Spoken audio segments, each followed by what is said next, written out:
This episode of the EdTech Guys is brought to you by Project Tomorrow. The vision of Project Tomorrow is to ensure that today's students are well prepared to be tomorrow's innovators, leaders, and engaged citizens of the world. They believe that by supporting the innovative uses of science, math, and technology resources in our K-12 schools and communities, students will develop the critical thinking, problem-solving, and creativity skills needed to compete and thrive in the 21st century. They approach their mission through national research projects, the replication of model excellence projects in schools and communities, online tools and resources for students, teachers, and parents, and national and regional advocacy efforts. You're listening to the EdTech Guys, edutechguys.com.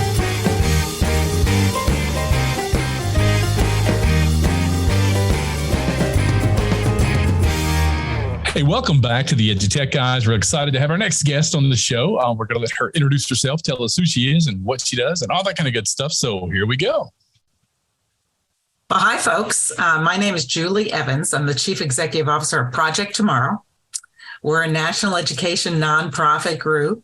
We're the crazy folks who every year facilitate the Speak Up Research Project. And I'm proud to tell you, proud and scared at the same time, to tell you that we have been doing that work since 2003, which makes this fall our 20th anniversary of facilitating a unique and free opportunity for every K-12 school and district to learn about the views of their stakeholders. I think that's pretty exciting. That is amazing to think you've been doing this for 20 years, hosting that, especially that particular aspect of what you guys do. And I'm curious I'm just going to jump right in here into the deep stuff, if you will. So looking back over the past 20 years of this project, what are some of the things that kind of stand out as being, things that have changed, evolved, possibly devolved over that time? Oh, it's fascinating. I'll tell you a little story. Okay. So back in 2003, when we ran Speak Up for the first time, and we did that at the behest or request of the U.S. Department of Education, because they were writing a new EdTech plan at the time, National EdTech plan, and they were looking for some input from students. So we designed and implemented Speak Up as part of that. I was then interviewed after the results came out that spring on CNN. And the big news was what were the types of mobile devices that students had, the universality of mobile devices that students had. Now let's think back to 2003. There was no smartphones, there was no devices in terms of tablets in 2003. So in 2003, the number one mobile device that kids reported having was a CD burner. That's a mobile device. When was the last time you thought or even mentioned the word CD burner? I was looking the other day and I couldn't find one. So how interesting to sort of use that as a contextual point for how the use of technology has changed, whether that's in students' personal lives or in what's happening in the classroom. I've actually been playing around with a phrase kind of from CDs to AI in terms of where we've been over the last 20 years.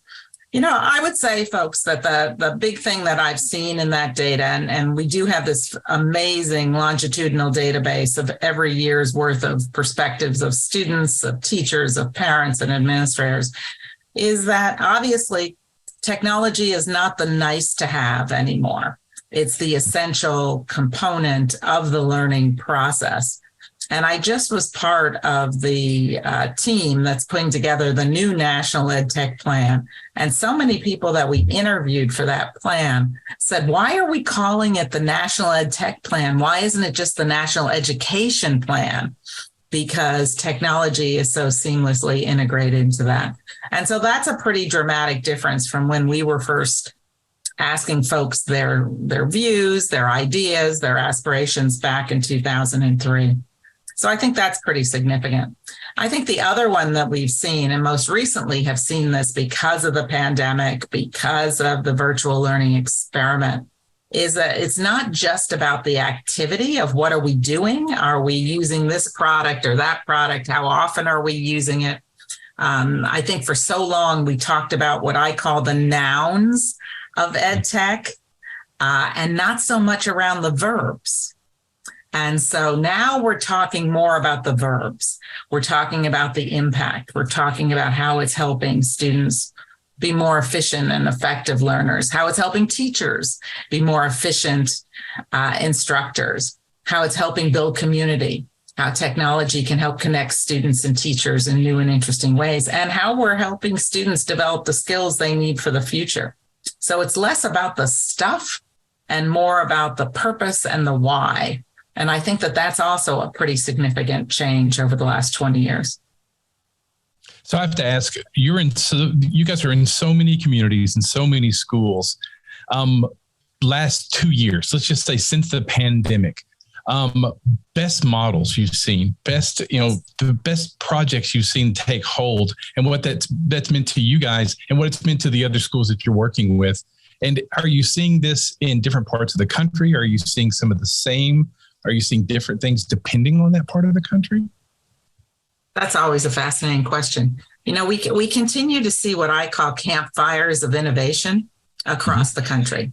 So, and because you interview a lot of these folks, where there's a visionary leader, they're going against the grain, shall we say, in terms of what should be done. They're courageous. They've got expert talents and skills in building a vision and building community around that vision. We see that.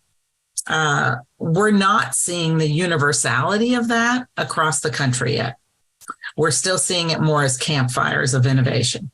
And so for any one of the different themes that we could talk about, I could give you examples of different types of campfires and how they are really not just illuminating what's going on, but they're actually stimulating more innovation. And I think that's really interesting.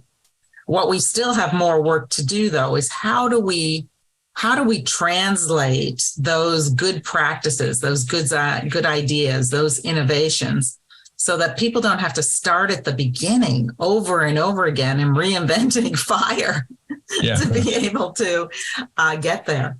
I think one of the things that's been most interesting coming out of just the last couple of years after the pandemic, virtual learning, was this closer relationship in terms of communications between teachers and students.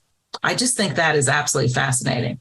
We always have talked about the importance of relationship, teacher-student relationship, impacting the learning process, impacting learning outcomes.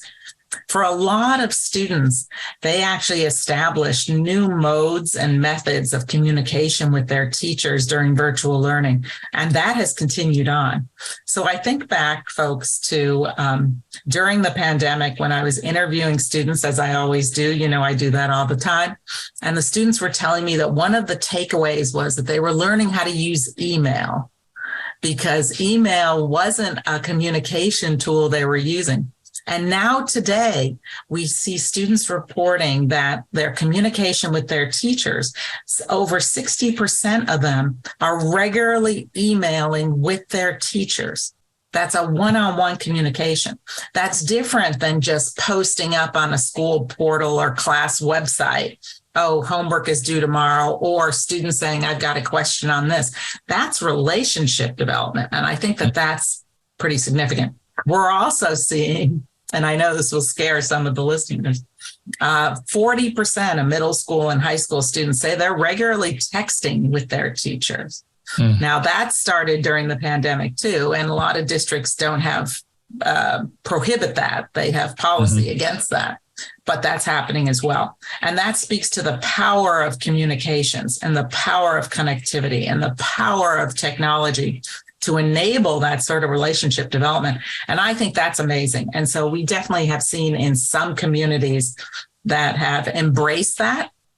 and have really empowered and endorsed that, and some that are just not seeing that through the same lens. And I think that's true for a lot of these campfires of innovation. It really comes back to the vision of the leadership. Well, and I think one of the, I'm so glad you're touching on the communication aspect of it, because I think one of the things that has come out of, and this time, at this point, we're multiple years away from the shutdown and pandemic and all of that. But I think one of the things that really came out of there was that students, even, much more so after than before all of that came down, they need that communication with their teacher. And I'm sure they needed it before, or at least certainly wanted it before. And now, because they were cut off and because they had to switch over to these other lines of communication, that's, they've got to have that interaction. They've got to have that human touch with that, right. With their instructors, with their teachers. Mainly, one of the things we can't go back again. In so many schools, unfortunately, it's exactly what they did. Well, hey, we're back in school, keep doing things the old school way. That just doesn't fly anymore in terms of what students need. Really, a lot of it for their own, social and emotional health. Oh, absolutely. And it's so interesting because, and I know that the three of us have talked about this before. There's so much mythology out there, or old conventional wisdom that no longer holds true, but people hang on to it, right? They can't let go of that. And so one of the things that I've always thought has been an important mission or purpose for the Speak Up research is to, where we can, dispel some of that mythology or knock down some of that conventional wisdom. And, I think one of the things that comes up all the time, and I present this all the time because I think it's super important, is that when we ask kids, is it important for you to do well in school? I think that there is still some old mythology that says, well, that's true for some kids, but not for other kids. That some kids just don't value school, or, and I think people sometimes conflate engagement with valuation on school. But whether it is pre-pandemic, and actually I can go back to about 2005, these numbers are so consistent, and right up till this year, over 80% of middle school and high school students say doing well in school is important for them. They value that school experience. Sometimes they don't value what we're teaching them, or maybe it isn't being taught effectively or meaningfully or providing the value proposition. But students value school. And I think that sometimes people forget that, or maybe don't know, that that's so important. And that is really a cornerstone in terms of what we should be focusing in on, is how do we make school better for kids? They're already thinking it's important. How do we make it better for them? So let's talk about that decision-making. Let's talk about Speak Up, all the research that you guys are doing there. What changes are you seeing right now? Because, we're talking about since 2005, 80% of those kids are like, yeah, I'm invested in this. This is what I want. I want to do well in this. How are the parents in the communities reacting to that? How are they actually jumping on board with that? I mean, the decisions are being made now. You know what's happening here in Arkansas. The governor's set the standard $50,000 pay for teachers across the board. We now have reading specialists for every district provided by the state. Lots of new changes going on. Some of that happened without any input from any of us.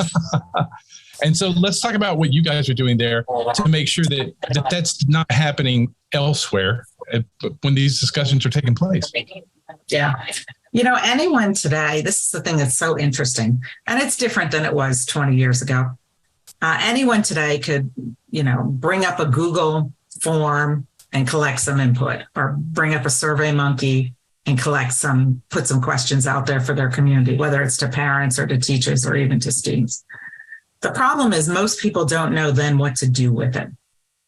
So if you've got the views of parents' aspirations, what parents value, if you understand where students feel that they have challenges in school or what the barriers are, if you can understand what teachers need to be more effective, you can actually do something with that.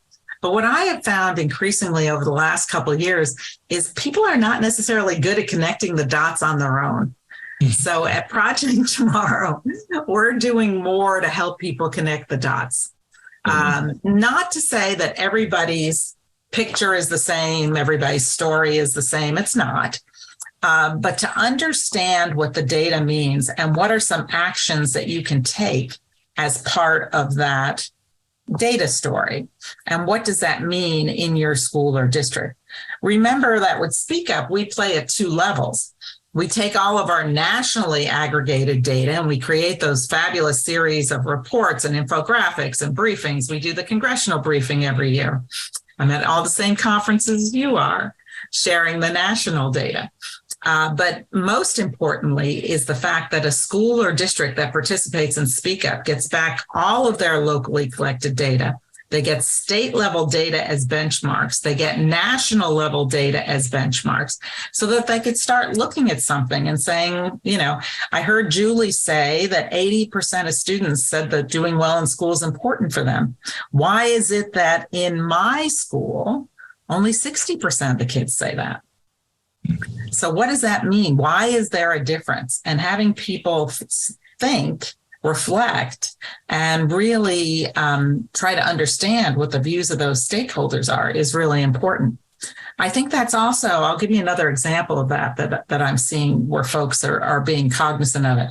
Sometimes we look at a statistic, and again, I live in this crazy world all day long of data. I was doing it right before I jumped on here with you.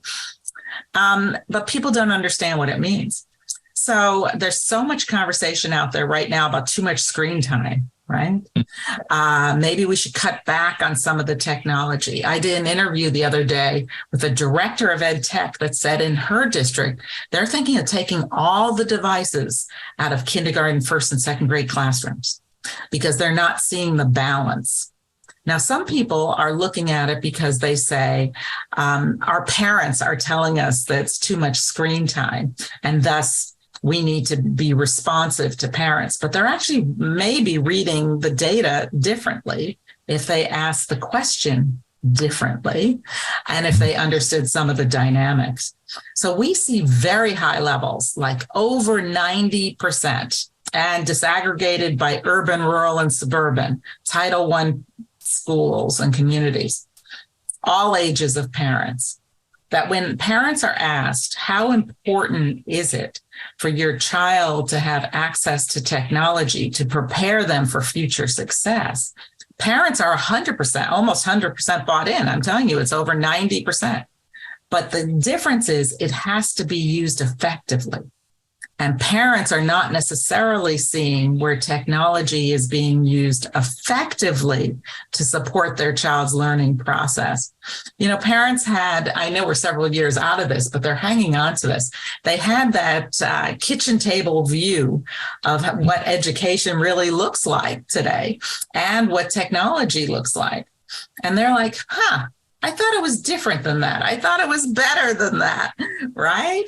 And so where folks are paying attention to that and thinking about, again, going back to my nouns, verbs, thinking about the effectiveness of technology. What's the purpose of doing a Kahoot quiz?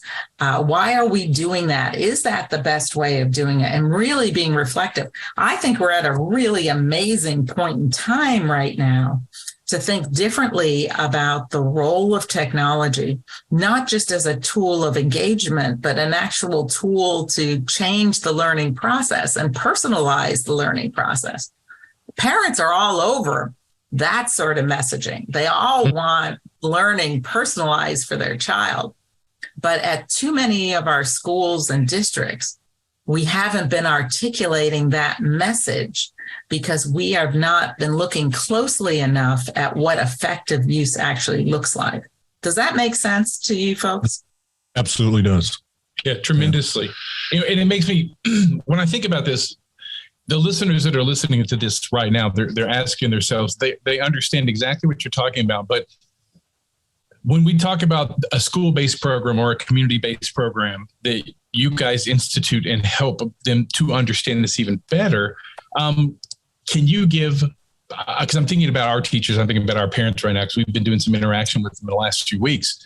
Can you give them kind of a little bit like a bird's eye view, maybe a little bit better understanding of what that program looks like in the school, in the community? Because that's a big one to me. Yeah. Let me give you one. Project Tomorrow is involved in so many different things, and we take our own research and then we develop school and community-based programming based on our own research around areas that we think are super interesting. One of the things that we've been doing over the last 3 years is that we've been focusing in on computational thinking integration within elementary classrooms. Okay. So the idea of computational thinking, not as baby computer science, not as a way to jump into a STEM career, but computational thinking as a problem-solving strategy that all kids need to develop. So in starting with that program and helping elementary teachers, and we're doing that in New York City and in Michigan, helping elementary teachers understand what is computational thinking and what are the practices within the classroom, we then are providing those teachers with a purposeful use of technology so that when they are then doing a coding program or with their students, or doing something where students are creating content like making a movie or making a video, or whether doing even concept maps using online tools, it's in serving the purpose of developing effective problem-solving skills. And so that the technology, not to say that we don't want technology involved in the learning process, but it needs to be purposeful and it needs to be intentional and have some bona fide outcomes coming from it. So that's why it's really been fascinating in this school-based programming that we've been working around computational thinking, to see how the technology actually ends up being used more effectively because the teachers are doing it in service of helping students develop computational thinking skills, critical thinking skills, problem-solving skills. They're collaborating on these projects together. So it's not the one and done technology usage, but more something that really has some longevity and sustainability to it. And the teachers have the opportunity to see the impact. That's an amazingly critical component of all of this, is that when we are going into, and too often I still see this, again, going back to my campfires of innovation, where it is, oh, well, you're going to use this tool. This is the tool that we have licensed. You're going to use this tool and you're going to use it in all of your classes, whether those are 6th grade math classes or 9th grade science classes, whatever it might be. But that by itself is actually ineffective in having teachers develop evaluation around why that's important, or for them even to become more sophisticated in the usage of it. Because of, again, we could look at all the because ofs, but because of all the research that we've been doing, we have become quite an expertise in how teachers adopt and adapt new learning models in the classroom and what makes for sustainable change. And we have to be talking more seriously about the purposeful use of technology. So that's why I gave you that example from our computational thinking project. That's perfect. Yeah, absolutely. The interesting thing about all this is that it's so funny that you guys figured it out way before the rest of us did. Right. During the pandemic, you were already preaching the right story. And it took the pandemic for the rest of us to realize, oh, yeah, that's exactly what we were talking about with before this all happened. The one and done, that's the other bad thing that happened with the pandemic and with technology is it became a one and done. That was this, here it is, it's done, move on to the next step. And we lost, I personally believe we lost years of advancement at that point in learning. Teaching wound its back and it's kind of come back strong, I believe. But that's a big one right there. So where do you see the future? Because there's so much changing right now. I believe that social media what's happening with Twitter, what's happening with all this, what's happening, everything that's falling apart right now is going to change what's going to happen in the classroom soon, possibly this semester, starting this school year. Well, what do you think about that? There's so much happening in the country. There's so much, what's the word I'm looking for here? Trying to keep it reined in. There's so many opportunities for children to get off task, for students to get off task. And social media is one of those because it's changing. You have any thoughts on that and what you guys? Yeah, absolutely. And, one of the unique things, special things about Speak Up is that because we look at all this data, right? Project Tomorrow, we look at all this data. We look at the longitudinal data. We look at the current data. There's actually some predictive components in there, because we can see the trend lines and you can sort of see, okay, so here's a typical adoption curve and what we're seeing. And so it's always really interesting to sort of think about what this means for the future.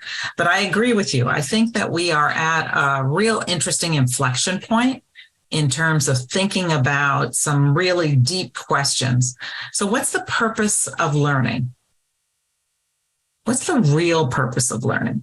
I think somewhere along the lines in some of our classrooms, in some of our schools, and some of our communities, we maybe either forgot what the purpose was or we changed the purpose to meet our adult needs and didn't necessarily think about the students.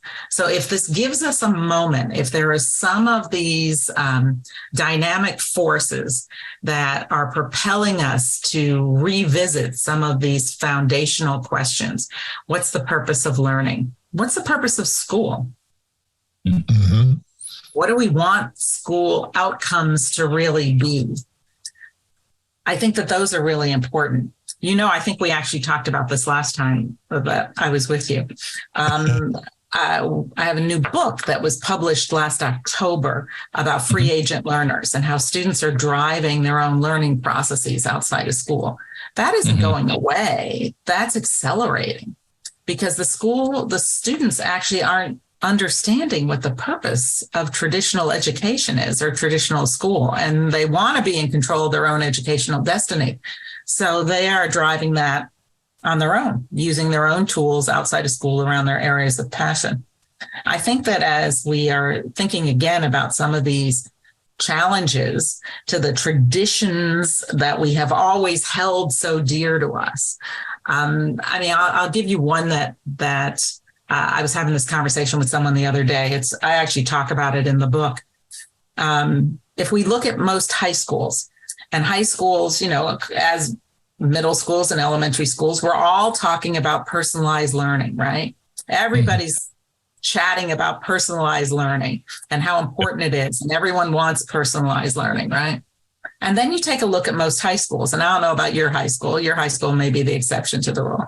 But you look at high schools and you see how guidance counselors or academic advisors are assigned to students. And in most cases, they're assigned alphabetically. So all the students with last names A through G, you go and see Mrs. Smith. And H through M, you go to see Mr. Jones. That has nothing to do with the student's interest, their career aspirations, what classes they should be taking in school. And so Mrs. Smith ends up seeing kids that are interested in joining the military, are interested in going to a trade school, are interested in going to Harvard, are maybe interested in going to a state school, are interested in not going anywhere. But that's all within their mix, as opposed to thinking about personalizing that process and putting expertise and assets to support that. So, I have seen for a long time that sometimes in education, whether it's straight education or our EdTech colleagues, we talk a good game about personalization. We talk a good game about differentiation. We talk a good game about the power of digital learning without necessarily putting meat on the bone or taking a stake or changing what we're doing. So I agree. I think that we are at an inflection point that with some of these challenges that are happening in society and changes that are happening in education, whether those are state initiated or coming at the local school board level, that it does give us an opportunity to ask some pretty fundamental questions and to think about, reflect on where we want to go. That is all dependent upon having good leadership, however, at the school or district level that can create a vision, that have the courage to do things differently, that value the voices and views of stakeholders. It's highly dependent upon the quality of that leadership. So if I am optimistic about change happening, which I am, and I see this as an inflection point, I am concerned about whether or not we are up to the task with our leadership. Well, and I think from my experience in multiple education environments and venues, for that matter, that unfortunately, what I see happening multiple times over is that you do get someone, or maybe even someones, who are in that leadership role and who are open to, willing to, and ready to make the changes. And they try to make those changes. And then they're just met with, frankly, stonewall after stonewall after stonewall. And eventually they get beat down and broken down by as we have said several times during this episode alone, well, this is not the way we've done it. This is the way we used to do it. Or I remember when such and such, and it's, I don't know, I don't know what the magic silver bullet is, to use the vernacular. But I just, it'd be great if there was an easy way, and in some cases just any way, to get some of those folks to break out of that, used to shell and move forward. And I think that's where a lot of, especially folks in the leadership position, they're ready to do this, and they want to move forward, and they want to expand, and they truly see the potential for students taking control of their own learning, and unfortunately are met time and time again with such resistance. Frankly, usually it's from, in my experience, it's from educators who've been in place for a while, but that's not necessarily, always the case. But so it's rough. So how would you speak to that? Yeah, it's definitely, this is not individual school, individual district, individual community. This isn't happening here, but not happening here. It's part and parcel of the institution, right? It's part and parcel of the institution of K-12 education. It's part of the culture. Part of the culture is to revere tradition and status quo, and this is what we've always done, and not to think about it. Yeah. I had an education leader who said to me, all right, well, we can talk about change, but transformation, that's a scary word. Mm-hmm. So change then means I'm nibbling at the edges, right? I'm not changing in the way people are thinking or the way they're doing things fundamentally in a sustainable way. And so I think from a cultural standpoint, we have to look things right in the eye and say, okay, so let's be serious about it. And the statistic I'll give you from Speak Up is the one that it keeps me up at night. I often ask people, what keeps you up at night? But the one that keeps me up at night is, and we've been polling on this since about 2016, 2017. Only 50% of our middle school and high school students say they're engaged in what they're learning in school. Mm-hmm. Only 50%. The other 50% say they are not. And that had nothing to do with the pandemic, because our data precedes that. It was exactly the same during the virtual learning. It was the same afterwards. It's the same this year. We slice and dice this on community type, Title I, majority minority high schools, all the different ways that we slice and dice. It doesn't change. So we've got an institution that's serving 50% of the clientele that they have. And 50% are not being met accordingly. Only a third of students say their best learning happens in their classroom today. So we've got to look this right in the eye and say, we can't continue to keep doing the same thing over and over again. Isn't that a definition of insanity or something, right?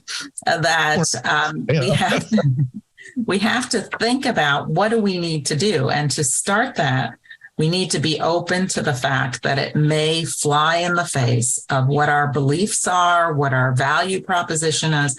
I was talking to someone earlier, a teacher today, and they were saying, yeah, the idea of giving up some of the power position in my classroom so that students could make decisions about their learning process is super scary. But then once I did it, the rewards were so tremendous. So we have to think about, as a country, how do we change that culture in our schools that are responsive to the needs of our stakeholders? Because too often what I find, unfortunately, is folks don't want to be responsive to their stakeholders. I mean, folks will say to me, and now I'm going to scare your listeners. Folks will say to me, well, why is it that every school doesn't participate in Speak Up? I have superintendents that tell me they don't want to know what their views of their parents or their students or their teachers are. That's why. So if you're coming at that place and you're not willing to listen to at least the views of your stakeholders, we've got a long road ahead of us in terms of changing this culture. Yeah, that's been one of our themes. It's one word, it's one question for years now. Why? No one wants to answer the question, and no one wants to ask the question. The students are asking the question tremendously. I've always thought the students could come in on that first day and they go to the chalkboard and they write down what they want to learn about. Skateboarding, art, taking photos. How do I make a living so I can travel the rest of my life? And then as educators, that should be so exciting to us now. Well, I teach senior English, so let me see how I can show them why we need to do senior English. Right. But the part is wait, I've got to go back to my file cabinet and pull out the last lessons I've been teaching for the last 18 years. Right. And I mean, people are like, well, Jeff, you're being too simple. No, it is actually that simple. That's where we are. So it's, there's a great movie out there. No, it's not a great movie. It's a terrible movie. It's like some rated R kid flick, but it's called Accepted.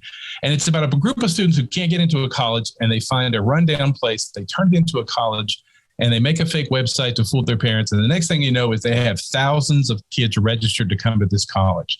So they do just that. They have a giant board out in the quad, and kids put down what they're going to study and learn, and they start studying and learning it. And by goodness, all the kids are having a wonderful time and find a road to education that they never thought they'd have. No, it's a terrible movie. It's one of those kind of college romp movies, but what a neat idea, right? I mean, it's like, wow, wouldn't you like to teach there? So That's right. So this isn't just in service of students. This is also, let's think about it. In many parts of the country, I'm not familiar with what the statistics are in Arkansas right now.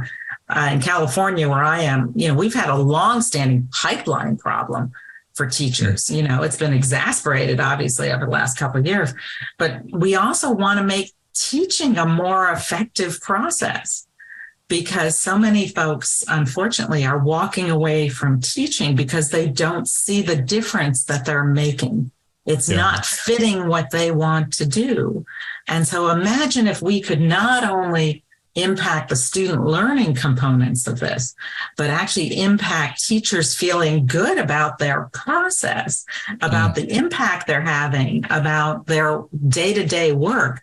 That might help us stem that teacher retention crisis also. Yes, we just absolutely. you're absolutely right, though. We have to be brave enough to ask the questions and brave enough to listen to the answers.